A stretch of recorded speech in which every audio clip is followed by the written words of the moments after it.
Sorry, I No, mean, it's okay. good. So now I'm let's good. talk about gigs of note. JFL, Comedy Central gig. The Friars Club, you want to hit that or whatever. Do you use these kind of quick giggles, or do you like? What are you kind of in these bigger sets? I don't know if you've what Yeah. what clubs in New York City you've done, but if we're talking Caroline's and Gotham and Comedy Cellar, these kind of A-list clubs, do you start out with that, just kind of like capture them on the giggle, or do you really try to make sure that first joke is the best joke? Doesn't matter if the punchline comes 30 seconds later. Where's your mind go in high intensity situations or high credibility Um, situations?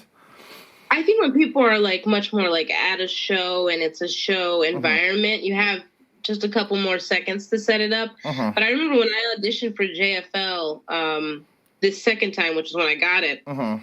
my opener at the time was a joke about how I met a young couple and I told them I was a comedian and they were like, oh man, we're going to buy tickets to your show. And then later on that night, they did. They bought tickets and they came and they were great audience members. Isn't that so nice? And then I would wait so long. I would say, isn't that so nice? And I would let it settle. People would nod a little. Yeah, it's nice. And I'd wait so long until they got really quiet. And then I'd say, it's kind of weird, right? And this explosion used to come the longer I held that pause. Yeah. And this was my opener for a while. At that JFL audition, I held that pause for longer than I ever held it.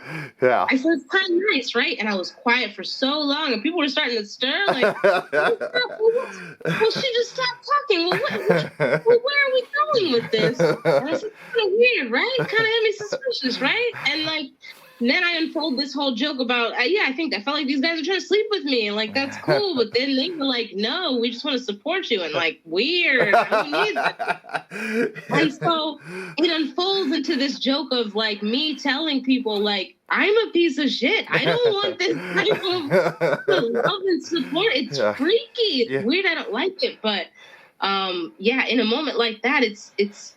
I think comedy is often just building tension. A lot of it is that.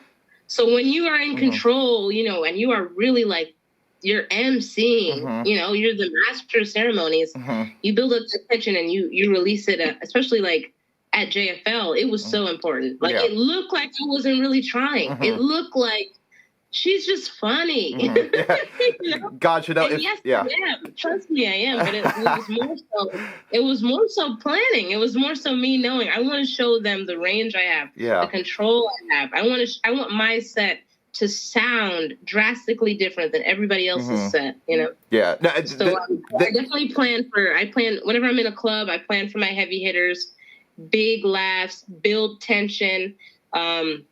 And I play with silence a ton. I play with silence. If you can get everybody in the room to be perfectly silent in between a bit, you have them so tight. You have them on your every word, and that often speaks even louder than when you actually have them laughing. Yeah.